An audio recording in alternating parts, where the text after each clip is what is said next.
Good afternoon, everyone. Once again, this is Antonio Newton checking in with Exit. As Carlos said it, I'm out here getting these worms. But I posted 2 videos. I've got some good feedback. So I'm gonna keep it up. As long as people are listening and people are interested, I'll continue to provide information. But yesterday the video got kind of cut off because it was an impromptu video. I was waiting on the client, so I didn't get to really go in and talk as long as I would like to about certain things. So as always, feel free to comment any questions that you have below. But what I kind of just want to start with basic information on if you're looking at purchasing a house. On the video that I posted yesterday, it was if it was the right decision for you. So now we're taking it one step further. So let's say you have you're in a position where you've been renting, and for whatever reason you're tired of renting and you want to look at purchasing a house. So where you would start. First thing you want to do is check your credit, and you want to talk with a financial institution. Unless you have the money to purchase the house cash, you will need financing for the house, which is someone to let you borrow the money. So for that, you need to check your credit, know your credit is, and you want to go ahead and talk with either a credit union, a mortgage broker. If you don't know who to talk to, you can contact a real estate agent, contact me, and we can point you in the right direction. But that would be step one. And the reason why is because they're going to check your credit. Man, credit essentially is your reputation of paying things back. Do you honor your financial obligations? That's pretty much what your credit score tells you. The higher it is, then of course the better you are at handling your financial obligations, whether it be a car loan that you had, whether it be some furniture that you had financed, whether it be a cell phone bill, gym membership, anything that is not a recurring bill like utilities, water, sewer, things like that. Those are recurring bills, but your credit is really the debt that you manage.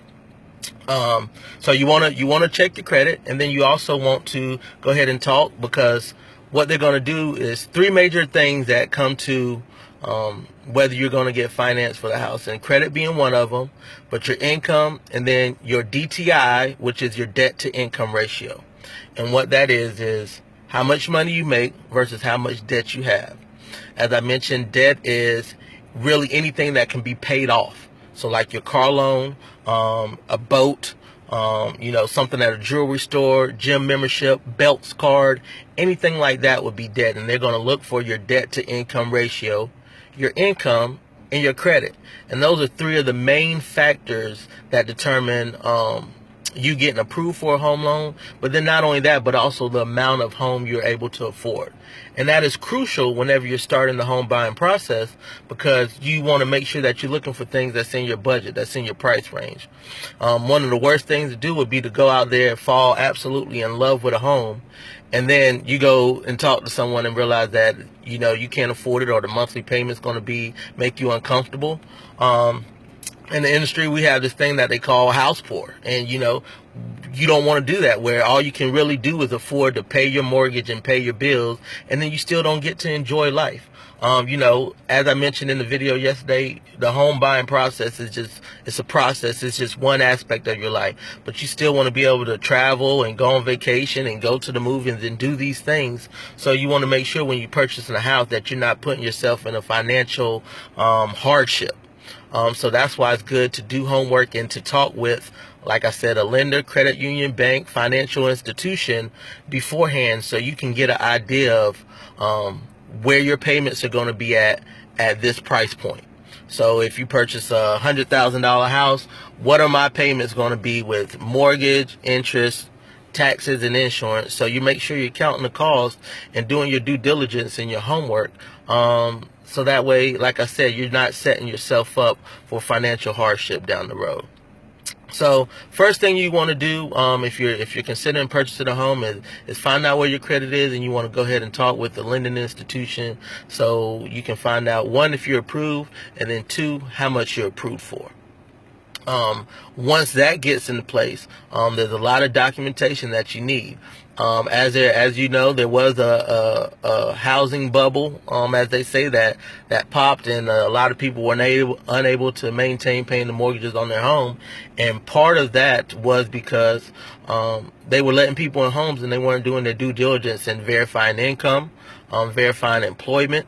And so there are documentation that are needed now to make sure that the information that you give them is accurate. You're going to need 2 years tax returns. You're going to need 2 months of bank statements. You're going to need 2 months of pay stubs.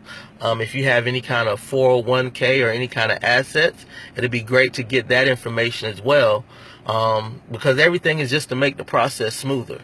If your realtor or if your loan officer or the mortgage company or bank that you're working with, if they ask for any documentation, it's best to get that as soon as possible to make the transition and the transaction as smooth as possible for you. That is our goal. That is everybody's goal. Sometimes it may not seem that way, but our goal is to make it as smooth as possible and to make sure you're getting the best value and the best deal out there possible.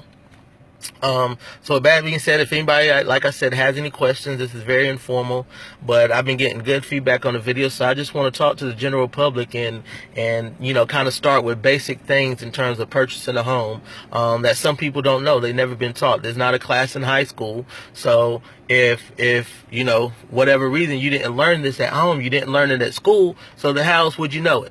So that's what I'm here for. I'm here to help educate throughout the process. Not only am I an agent, but I'm also a teacher. So that way, not a teacher in the school, but a teacher in terms of you can learn from anybody. I'm truly a believer of that.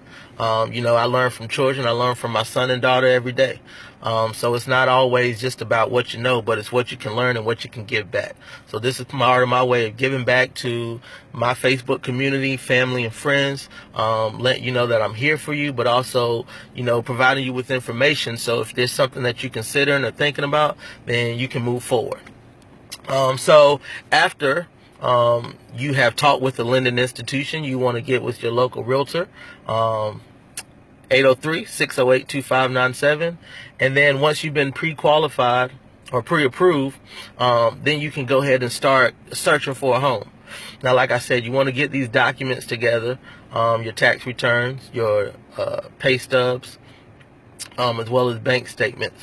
Go ahead and get those documents together because they're going to need that, as I stated, to verify the information that you gave them on your loan application. But then you can start looking for a home.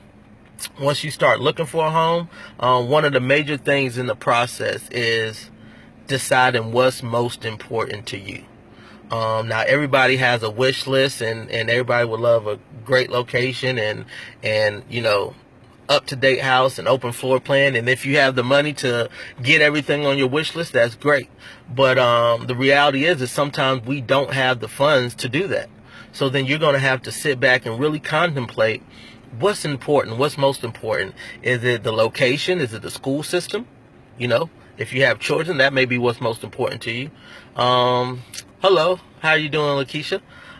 Is it the school system that's most important to you? Is it the floor plan? Is it the size of the house? Is it the amenities if you stay in the neighborhood, the HOA? So all these things are something that you need to take in account whenever you are looking for a home, but you have to decide what's most important, because a lot of times you may have a wish list, but you may not be able to get everything. You may have pets. You need a fenced-in backyard. So these things are something that you would have to decide. And as I stated, being an agent, we are here to provide you with the information, but ultimately it will always and is always your decision on the house that you pick and what's important to you. But we do want to make sure that you are making a sound decision based on solid, factual information. And that's where we come in and providing that to you. So, as I stated, have your wish list together, but also be understanding and know that you may not be able to get everything. So decide what's important for you. The second step after that is you can go out and look at houses. I believe that if you have not been looking at houses, like walking through and looking at houses, that it's good to see a couple so you understand the market and the market value. You understand being in this neighborhood and this house is brick and this house has 3 bedrooms and 2 baths, and it may be listed at one price, and you got another house that's listed at the same price, may not be as nice as neighborhood, but maybe 4 bedrooms. Maybe it has a frog too. So then you get to understand how the market works, because of course I'm in this every day and I can explain it to you, but until you actually see for yourself, then it's a little different, because then you begin to say, okay, I see the difference. This one had a garage, this one didn't. This one had a frog, this one different. This one had the upgraded granite countertops and hardwood floors. This one had a fireplace.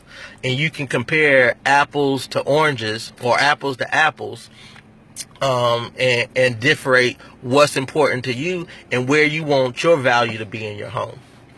I gotta save some for tomorrow, so that's my snippet for today. If anybody has any questions, Frederica, I'm glad you like the information. You have a realtor. I hope they're doing you a great service. If you have any questions, contact me. My number is 803-608-2597. This is Antonio Newton, your local realtor with Exit. I'm here for all of your real estate needs, whether it be buying, selling, or investing. If you need to talk or have any questions, feel free to reach out to me. Thank you all for watching. I appreciate it. And I will see you tomorrow. Have a great day. Thanks. Bye.